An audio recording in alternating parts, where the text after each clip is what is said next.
everybody, welcome to All There Is. Right out of the gate, I want to apologize for having way too long of a hiatus with this podcast. Before you know it, life just gets away from you, and here we are, too many weeks and months later without keeping this podcast fresh, and so I apologize for that. And if you're tuning in, thanks for coming back with such a long time between episodes. I appreciate your time and your support. I've been really busy, not only with work and all the other life stuff, family and summer and just, everything we all have to balance and keep up on, but was also using the time to finish my leadership book. So I just finished a book called Here to Lead, Mastering the Art of Leadership in Order to Execute Strategy, Advance Change, and Drive Results. It's on sale now at Amazon and Barnes & Noble. So I am really pumped and excited about that, but I am ready to get back to podcasting. I really miss it. I love it. I love sharing and witnessing this human experience with you all. And so today I've got just a really short episode, just something really short I want to share with you. It's about childhood memories. When you really think about the details that you remember, especially of things that happened a long time ago or even last week, there are these moments and these glimpses and these events and just random things that we remember with, it seems like, such clarity, right? Like there's one or two moments from kindergarten that I can remember. I can remember being on the bus ride home from kindergarten one day, and a boy on the bus, he kicked me and it hurt. And for some reason, I have never forgot that. And I remember the little boy's name and, just what it felt like. And I just remember the trauma of that event. I also remember outside one day in playground looking over my teacher's shoulder. She was sitting out on the playground with us, and she was sitting there doing something. And I remember going up and looking over her shoulder, and she was actually filling out these one-page ditto copied things. There was a flower on the front of it, and it was something to the effect of, congratulations. There was a blank for the name, so-and-so is moving on to first grade. And I remember when I looked over her shoulder, I saw my name on the sheet that she was working on.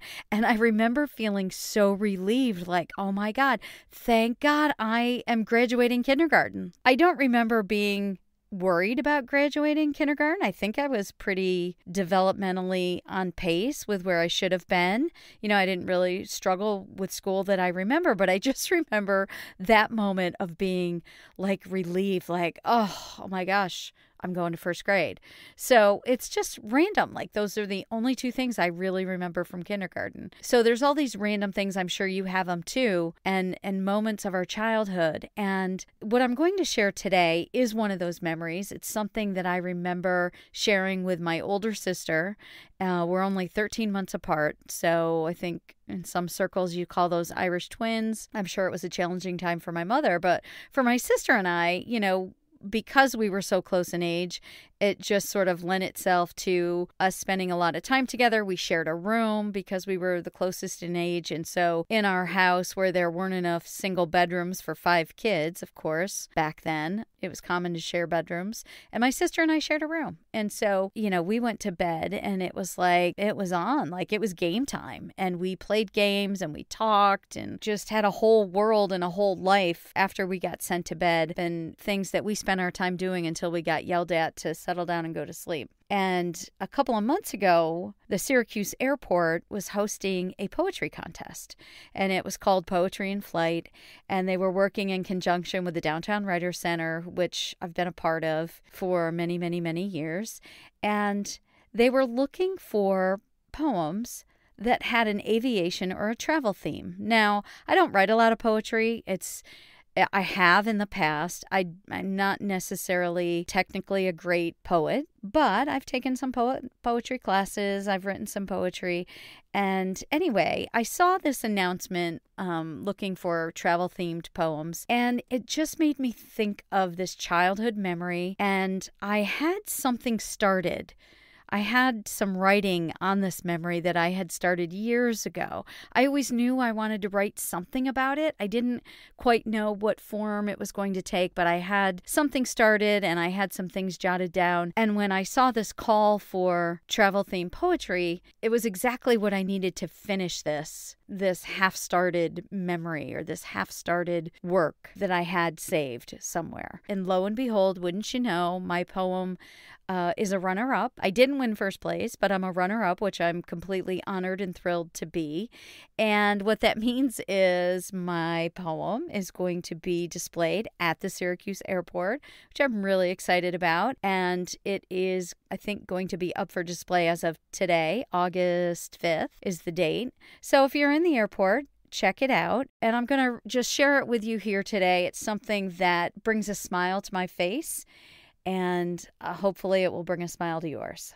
It's called Sisterhood of the Traveling Sheets. I took my first trip without leaving home when I said goodbye to my sister and dove headfirst into the dark, airless space between my sheets. I crawled on my belly to the foot of my bed and lingered just long enough to pretend I was in China or Italy or France before I scrambled back up to my pillow. My heart thumped in my ears as I told my sister about the food I ate, the music I heard, and the wonders I saw.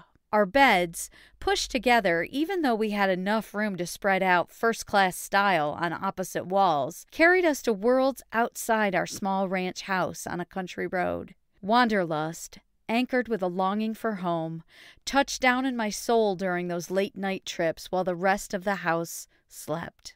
We giggled as my sister left for Brazil and promised to be back soon.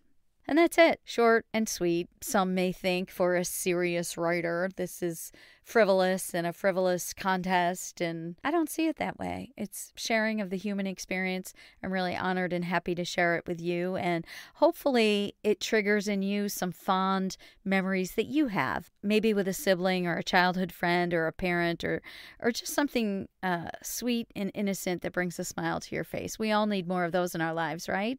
All right, well, I promise to be back soon with more new episodes of All There Is, and I'm going to delve into some more serious topics in future episodes, and I think I'm going to do a series on, I haven't quite figured out the name of it yet. I'm trying to come up with something clever, but it's going to be How to Be President in several parts, so stay tuned for that. You can go to kellybargabos.com for more information or to listen to past episodes of All There Is. Thanks for tuning in. Take care.